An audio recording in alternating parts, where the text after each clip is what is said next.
So, Metroid Other M is the long-awaited, sequel, really, to Super Metroid.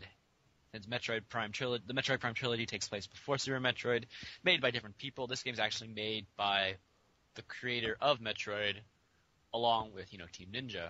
Right. And it's the first game to really give Samus. It's not the first game to give Samus a speaking role. I think Super Metroid and Metroid Fusion both had Samus say things. Right. But it's the first game to really flesh out her character. Was that supposed to be Samus saying that the last Metroid is in captivity? I don't know. In the beginning of Super Metroid, you hear a very static voice go, "The last Metroid is in captivity.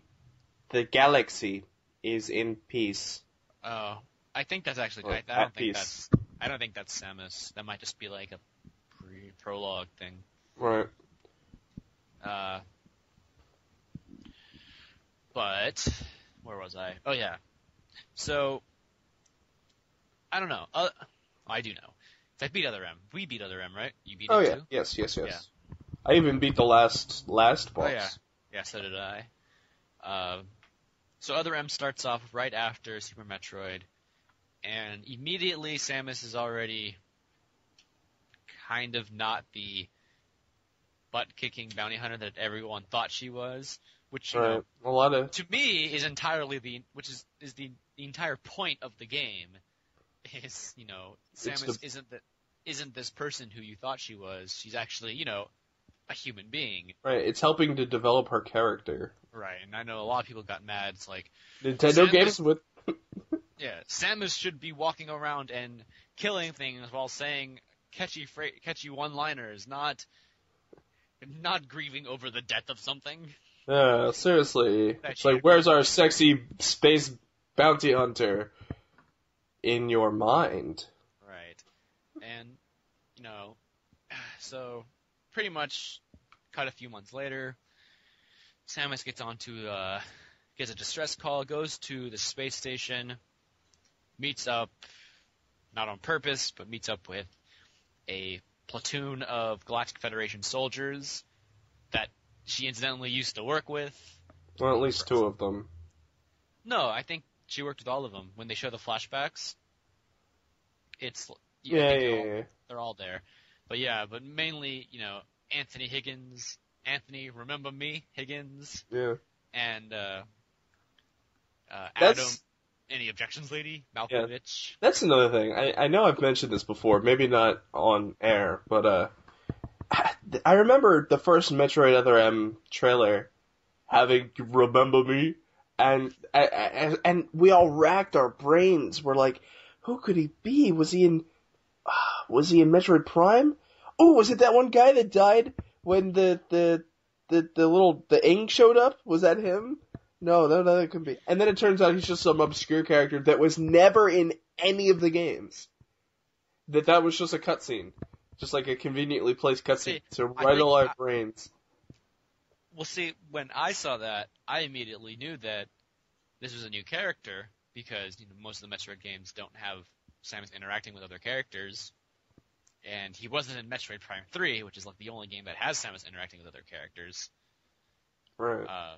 So what I figured was that this guy was someone from Samus' past and would explore her relationship with people before she was a bounty hunter. Yeah. And I was right. Yeah. I hope Anthony is a member, or is in future games. Well, he's not in Fusion, so. Yeah. I like Anthony. Anthony Higgins is pretty cool. Malkovich actually has his moments of kick buttery. Yeah, especially at the end. Yeah, but we're not going to tell you about that. No, we're not. The story for Other M, if you like, in a very Japanese sense, it's very character-driven. The plot itself is kind of,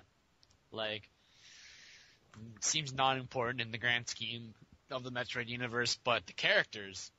Wow. At least really, two of them. Yeah, well, just Samus, really. One of the things I never expected Samus to have was, parental issues, and Right. lo and behold, she has it, and it's believable if you know her backstory. Absolutely. Although it seems like a lot of reviews that I've read so far have a big gripe with this. Like, Samus should be a bounty hunter out shooting bad guys, not mourning over her daddy issues. I'm like, really? Her parents were murdered in front of her. I think that would screw her up just a little bit. I mean, okay. This is always fun. I think we did this before, but we should just do it again. Like, Okay. the list of people Samus gets close to that dies. Okay.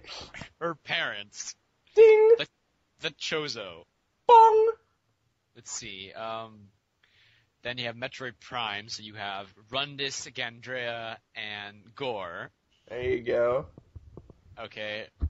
And then you have Super Metroid, and then you have the baby Metroid. Murdered right in front of her again. Okay, and because Metroid Fusion already reveals this, eventually Adam.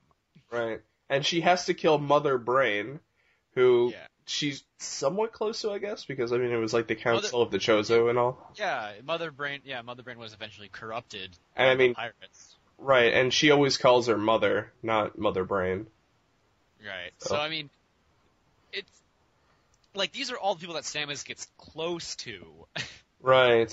You know, I think she has no problem killing, you know, space pirate Zuboff, who has a family that has to feed. Yeah. But you know, he's a bad guy, so she had no problem with that. But she gets close to things, and they seem to all die. Yeah, seriously, at that point I would have just locked myself in a room. Somebody comes in, Samus, you have to eat. I'll get it myself! Don't come near me! Samus, just let me in for a second. Go! And you know, Spear comes through them. Why does this happen? yeah. And again, it's not like I guess the reason why I can totally accept Samus being the way she is in Other M is because at the spoilers again, but at the end of we already mentioned who dies in Metroid Prime 3. But Metroid Prime 3 is before Super Metroid, Right. and she's totally mourning the loss of the 3 bounty hunters that she knew or at least you knew for like 10 minutes before having to kill them all. Right. Not only that, I mean, that was the feel of the game. I mean, what are the first few things that everybody says they love about Metroid that's different than other action-adventure games? It's, it's quiet, you're by yourself, there's a very claustrophobic feel, you feel on edge all the time. Not like you're this, this amazing bounty hunter who Right. takes names and, she's supposed to be this way. That's like Right. how they wanted her. Right. I think And- maybe in the future, once she's a bit more confident, should be different, but Right. At least in Fusion, I think she is. I don't think she's entirely the same way. She has grown up, right. matured, I should say. But yeah, even in there are reviews that say that because Samus is with other people, it ruins the sense of being alone.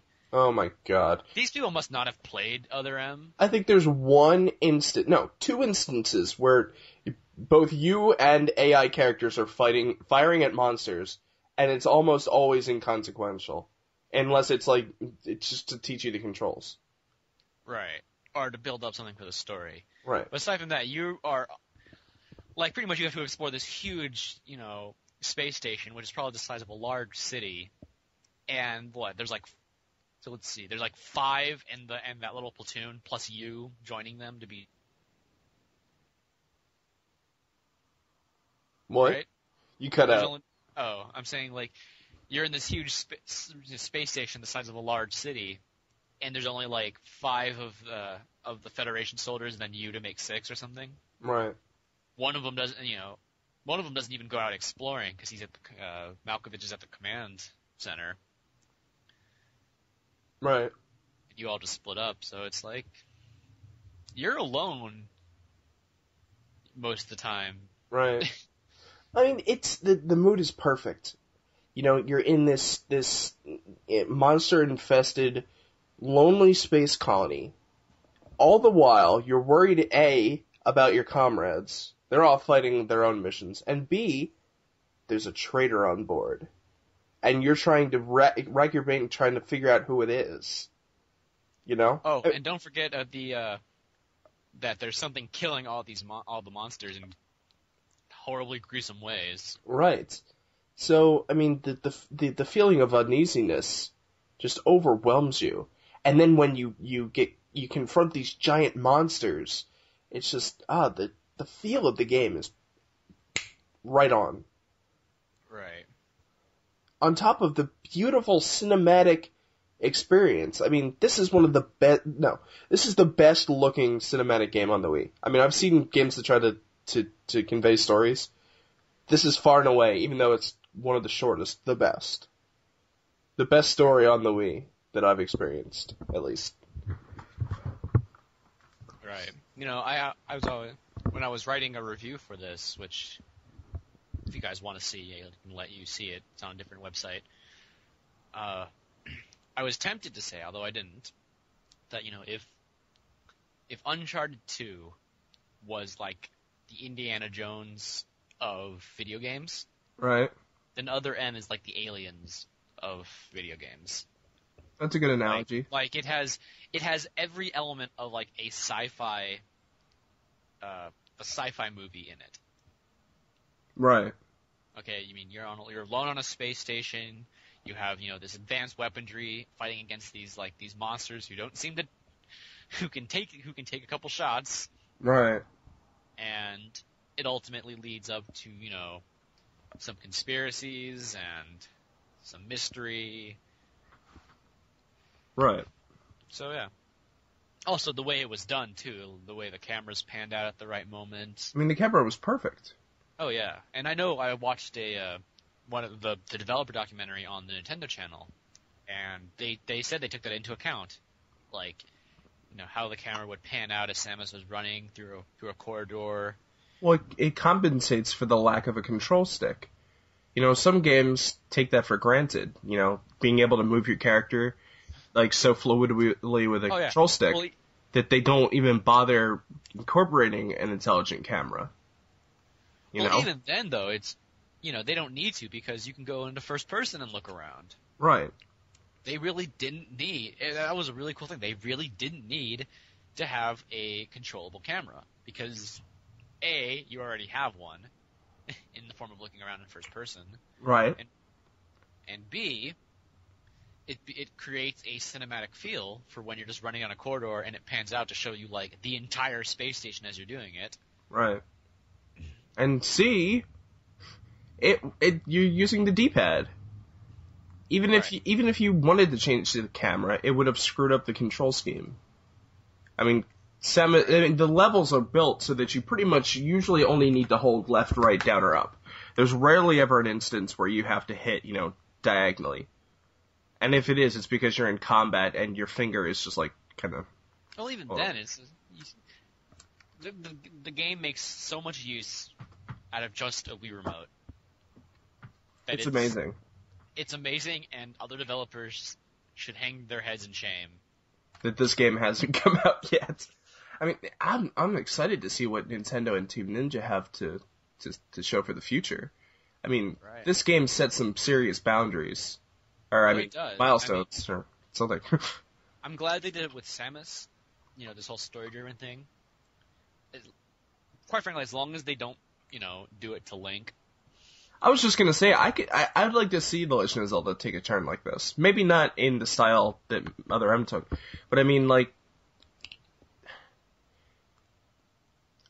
I don't know. I think The Legend of Zelda needs to change a little bit. I think it does too, but I think. Let Team Ninja take it over. No, we still need a character on who we can imprint ourselves on. Right. Mario doesn't really do a good enough job because there's not so much emotions running in a Mario game. Yeah, and to tell you the honest to God truth, every time I jump off a curb, I don't go, wee! You don't? Oh. No. Anyways, ooh. You know, and it used to be, you know, Link and Samus were the two characters who you can imprint yourself on. And that